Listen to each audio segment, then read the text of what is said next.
Miss Nelson is Missing. Written by Harry Allard and James Marshall. Read by a Brian Hill mass reader. Can you figure out who this masked reader is?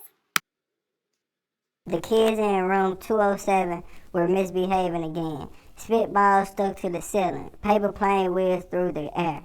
They were the worst behaved class in the whole school. "Now settle down," said Miss Nelson in a sweet voice. But the class would not settle down. They whispered and giggled. They squirmed and made faces. They were even rude during story hours, and they had refused to do their lesson. Something would have to be done, said Miss Nelson.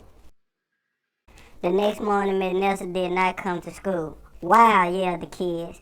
"Now we can really act up." They began to make more spitballs and paper planes. "Today let's be just terrible," they said. "Not so fast," hissed an unpleasant voice. A woman in an ugly black dress stood before them. "I am your new teacher, Miss Viola Swamp."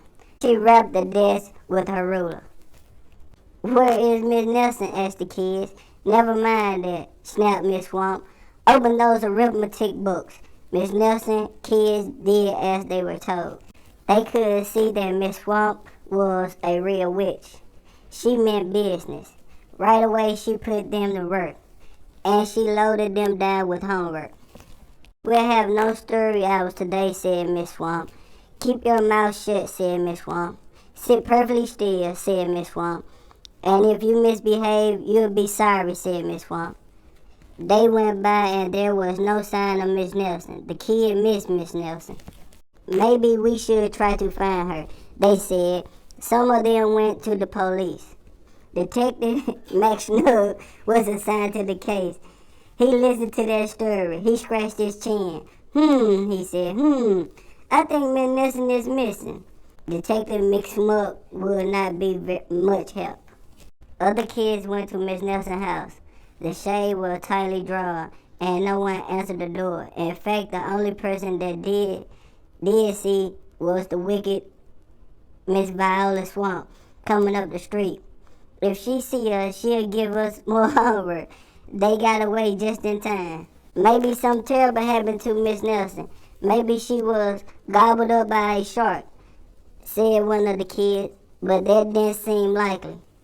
"Maybe Miss Nelson went to Mars," said another kid, but they didn't seem likely either. "I know," exclaimed one know-it-all. "Maybe Miss Nelson's car was carried off by a swarm of angry butterflies." But that was the least likely of all. The kids in room 207 became very discouraged. It seemed that Miss Nelson was never coming back, and they would be stuck with Miss Viola Swamp forever. They heard footsteps in the hall. Here come the witch," they whispered. "Hello, children," someone said in a sweet voice. It was Miss Nelson.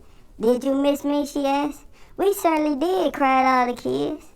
"Where were you?" "That's my little secret," said Miss Nelson.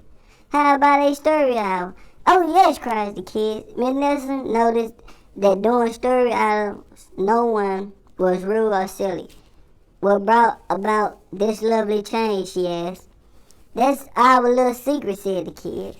Back home, Miss Nelson took off her coat and hung it in the closet right next to an ugly black dress. When it was time for bed, she sang a little song. "I never tell," she said to herself with a smile. P.S. Detective Max Mugg is working on a new case. He is now looking for Miss Viola Swamp.